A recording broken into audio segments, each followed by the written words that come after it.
Hi there, it's me again, Lavanya. We are going to continue the discussion on Unmai vilakkam, verse number 25. Just a small recap before we move on.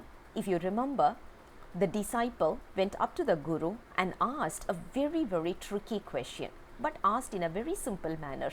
The question that was put forth was, Guru, can you please explain who am I? So the question that was put forth was, who am I? And the disciple was asking this in a very genuine tone.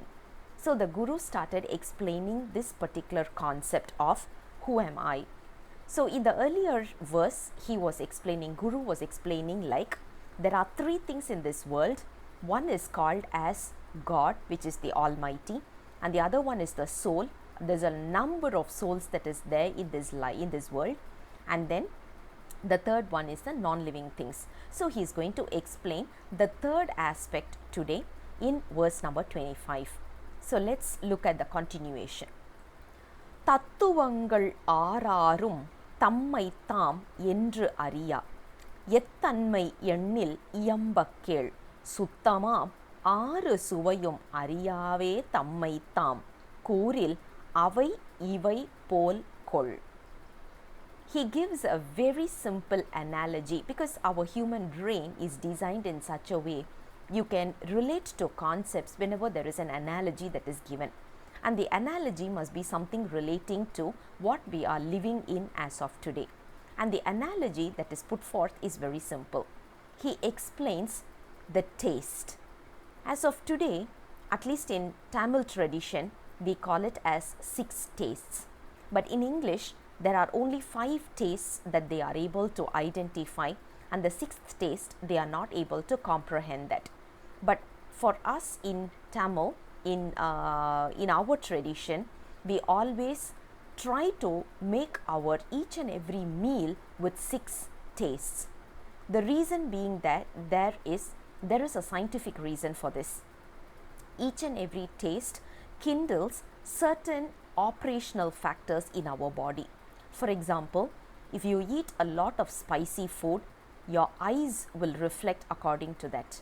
Your nose will reflect according to some of the taste.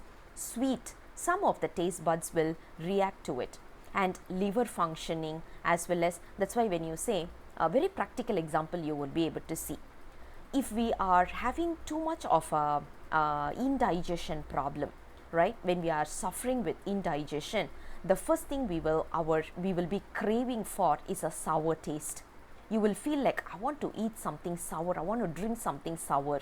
The reason is indigestion is relating to liver functionality as well, and for liver to function properly, we need sour taste.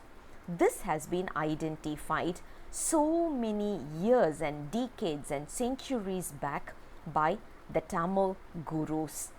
It's all based on yogic power that they have identified. So coming back to this particular verse, there are basically 36 thatthuvams that we have seen, and the Guru is explaining the 36 thatthuvam with a simple analogy of the 6 tastes. So the 6 tastes doesn't know what is its own characteristics. For example, sweet doesn't know that it has a taste called sweet. It doesn't even relate with that. Bitter doesn't know that it is bitter in nature.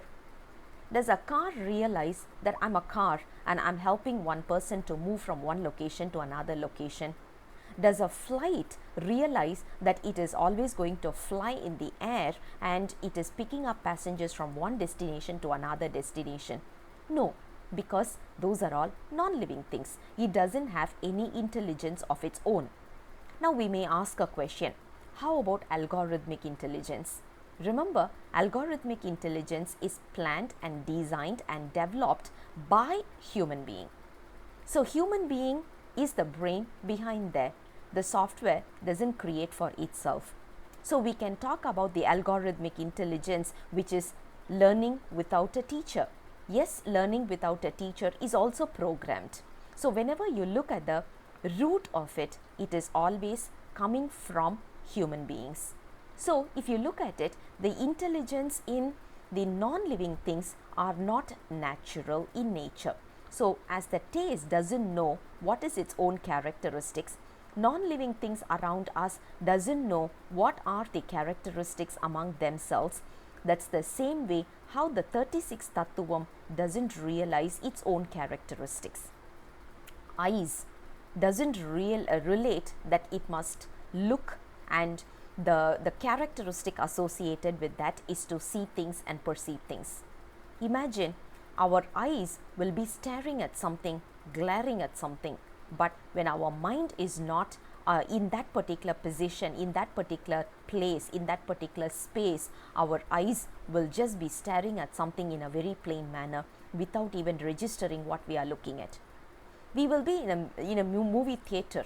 It's so loud and clear, yet if our mind is not there and it is wandering elsewhere, our ears will not function.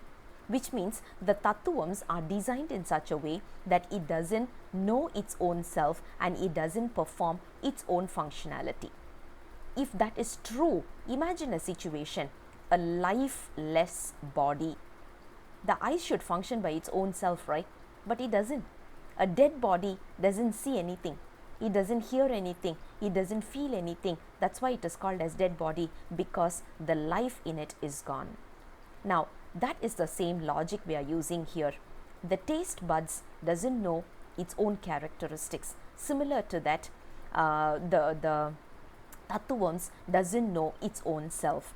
Technical term, this is called as tatthuva darisanam, which means we are able to feel the presence of tatthuvam but without realizing that it is basically with realization that it doesn't function for its own self. With that, verse number 25 comes to a conclusion. We'll come back again with the next verse once again. See you guys. Bye bye.